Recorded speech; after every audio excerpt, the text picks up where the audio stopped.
Dear students, আমাৰ আজিৰ আলোচনাৰ বিষয়বস্তু হ'ল ফ্ৰেকশ্যন বা ভগ্নাংশ। ইয়াত আমি আলোচনা কৰিম ফ্ৰেকশ্যন বা ভগ্নাংশনো কি হয়, লগতে ইয়াৰ টাইপছ বা প্ৰকাৰবিলাক আমি আলোচনা কৰিম। আশা কৰোঁ ফ্ৰেকশ্যনৰ ধাৰণাটি তোমালোকৰ ইয়াৰ দ্বাৰা ক্লিয়াৰ হ'ব। ভিডিঅ'টো আৰম্ভ কৰোঁ আহা। ভগ্নাংশ বা ফ্ৰেকশ্যনবিলাক বুজিবলৈ মই ইয়াতে চাৰ্কলছবিলাক ব্যৱহাৰ কৰিছোঁ। চোৱা, ইয়াতে চোৱা, এইটো এটা কি হয়, তোমাৰ সম্পূৰ্ণ চাৰ্কল হয়। সম্পূৰ্ণ চাৰ্কল মানে এটা চাৰ্কল হৈছে। এতিয়া আমি ইয়াক ফ্ৰেকশ্যনত ভাগ কৰিম কেনেকৈ, চোৱা, এই চাৰ্কলটোক আমি যদি দুটা ভাগত ভাগ কৰি দিওঁ, চোৱা, এই চাৰ্কলটো দুটা পাৰ্টত ভাগ কৰিছোঁ, এয়া ইকুৱেল দুটা পাৰ্টত ভাগ কৰিছোঁ, তেনেহ'লে ইয়াক কি বুলি কোৱা হ'ব, ফ্ৰেকশ্যন আহিছে। চোৱা, 1/2 1/2 গোটেইটোৰ কি হয়, আধা হয়, গোটেইটোৰ এইটো কি হয়, আধা হয়, আধা আৰু আধা গোটেই চাৰ্কলটো। এতিয়া ঠিক তেনেকৈ চোৱা, এই চাৰ্কলটোকে আমি 3টা ইকুৱেল পাৰ্টত ভাগ কৰিছোঁ, এনেকৈ 3টা 1 2 3। তো এটা ভাগত কি পৰিব, 1/3 1/3 আৰু 1/3 পৰিব। ইয়াৰ পিছত চোৱা, এইটো কি হয় তোমাৰ, এই চাৰ্কলটো চোৱা, এই চাৰ্কলটো আমি 4টা ইকুৱেল পাৰ্টত ভাগ কৰিছোঁ। চ' প্ৰতিটো ভাগতে কি পৰিব, 1/4 1/4 1/4 1/4। এতিয়া গোটেইকেইটা যদি আমি প্লাছ কৰি দিওঁ, কি হ'ব তোমাৰ, গোটেই এটা চাৰ্কল হৈ যাব, 1 হৈ যাব। ঠিক তেনেকৈ আমি চাওঁ, নেক্সটটো চাওঁ আহা।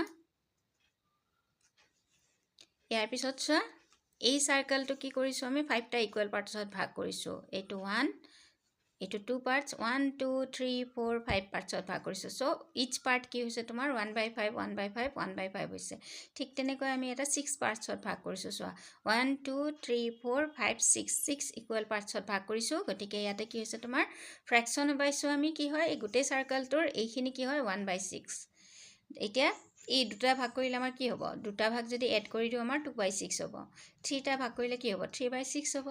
4টা ভাগ কৰিলে কি হ'ব, 4/6 হ'ব। সেনেকুৱা। এতিয়া আমি আলোচনা কৰিম ফ্ৰেকশ্যনৰ টাইপছবিলাক। এতিয়া ফ্ৰেকশ্যন বা ভগ্নাংশৰ টাইপছ বা প্ৰকাৰবিলাক আমি আলোচনা কৰিম। কি হয় চোৱা, ফ্ৰেকশ্যন এটা কি হয়, সদায় a/b ফৰ্মত থাকিব। ইয়াৰ আৰ্হিটো কি হয়, a/b হয়। এতিয়া চোৱা, ইয়াৰে আমাৰ ভাগ কি আহিব, যে এই ফ্ৰেকশ্যনটো কি হয় তোমাৰ ফ্ৰেকশ্যন।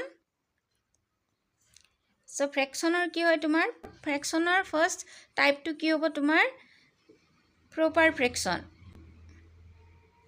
আৰু এটা কি হ'ব ইম্প্ৰপাৰ ফ্ৰেকশ্যন। ইম্প্ৰপাৰ ফ্ৰেকশ্যন, প্ৰপাৰ ফ্ৰেকশ্যন, এইটো কি হ'ব তোমাৰ প্ৰপাৰ ফ্ৰেকশ্যন, আৰু এইটো ইম্প্ৰপাৰ ফ্ৰেকশ্যন। প্ৰপাৰ ফ্ৰেকশ্যনত কি হয় তোমাৰ চোৱা, যদি আমি লিখিছোঁ ইয়াতে a/b লিখিছোঁ, চোৱা, a/b ইজ এ ফ্ৰেকশ্যন, তাতে কি হ'ব আমাৰ a is less than b হ'ব। তেতিয়া তাক কি বুলি কোৱা হয় তোমাৰ প্ৰপাৰ ফ্ৰেকশ্যন, বা কি হয় ইয়াক লঘু অনুপাত বুলি কোৱা হয়, লঘু অনুপাত। আৰু ইম্প্ৰপাৰ ফ্ৰেকশ্যন মানে কি হয়, গুৰু অনুপাত, গুৰু অনুপাত। এতিয়া এই a লেছ দেন b মানে কি হয়, ধৰা হ'ল নিউমাৰেটৰটো কি হয় ডিনমিনেটৰটোতকৈ সৰু হ'ব লাগিব, মানে লবটো হৰটোতকৈ কি হ'ব লাগিব, সৰু হ'ব লাগিব। ধৰা হ'ল 5/6 7/8 9/11। ডিনমিনেটৰটো চবতে কি হৈছে, ডাঙৰ হৈছে, বা হৰটো সকলোতে কি হৈছে, ডাঙৰ হৈছে। তেতিয়া তাক কি বুলি কোৱা হ'ব, প্ৰপাৰ ফ্ৰেকশ্যন বুলি কোৱা হ'ব। এতিয়া গুৰু অনুপাত বুলি ক'লে কি হয়, বা ইম্প্ৰপাৰ ফ্ৰেকশ্যন কি হয়, ধৰা হ'ল 5/2 লিখিছোঁ। ইয়াতে কি হ'ব, ধৰা হ'ল ফ্ৰেকশ্যনটো আমাৰ কি হয় a/b হয়, তেনেহ'লে এটো কি হ'ব, অলৱেজ গ্ৰেটাৰ দেন b হ'ব। এৰ ভেলুটো মানে লবটো হৰতকৈ কি হ'ব লাগিব, ডাঙৰ হ'ব লাগিব। ধৰা হ'ল 5/2 7/5 9/5 11/2 এনেকুৱাবিলাক সদায় তাৰমানে এনেকুৱা হয়, ডাঙৰ, ওপৰৰটো ডাঙৰ, ইয়াৰ ওপৰতো ডাঙৰ, এইটো ডাঙৰ। চোৱা, লবটো সদায় ডাঙৰ হ'লে তাক কি বুলি কোৱা হয়, ইম্প্ৰপাৰ ফ্ৰেকশ্যন বুলি কোৱা হয়। তাৰপিছত আন এটা ফ্ৰেকশ্যন আছে, যে এই ইম্প্ৰপাৰৰে ভাগত পৰিব আন এটা ফ্ৰেকশ্যন। 3 টাইপছ অফ ফ্ৰেকশ্যন হয়, এটা কি হয় প্ৰপাৰ হয়, এটা ইম্প্ৰপাৰ ফ্ৰেকশ্যন হয়, আৰু এটা কি হয় মিক্স ফ্ৰেকশ্যন হয়।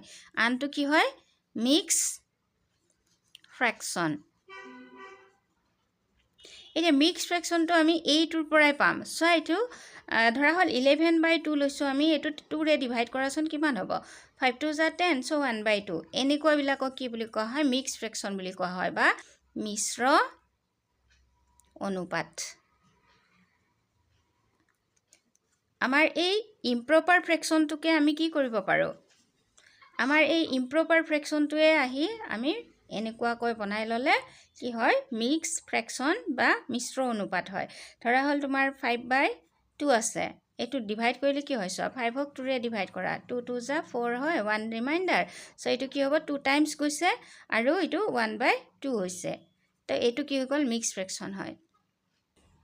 আশা কৰোঁ তোমালোকৰ এই ফ্ৰেকশ্যনৰ ওপৰত থকা ধাৰণাটি এই ভিডিঅ'টোৰ দ্বাৰা ক্লিয়াৰ হৈছে। ভিডিঅ'টো যদি তোমালোকৰ কাৰণে অকণমানো হেল্পফুল হোৱা বুলি অনুভৱ কৰিছা তেনেহ'লে আন ছাত্ৰ ছাত্ৰীসকলো উপকৃত হ'ব পৰাকৈ ভিডিঅ'টো শ্বেয়াৰ কৰিবা। ভিডিঅ'টো যদি ভাল লাগিছে লাইক শ্বেয়াৰ আৰু কমেণ্ট কৰিবা। আগলৈ এনেবোৰ ভিডিঅ' পাই থাকিবলৈ মোৰ চেনেলটো ছাবস্ক্ৰাইব কৰিবা।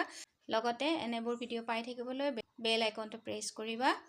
তোমালোকৰ উজ্জ্বল ভৱিষ্যত কামনা কৰিলোঁ। Have a bright future ahead. Thank you. আজিলৈ এৰিছোঁ।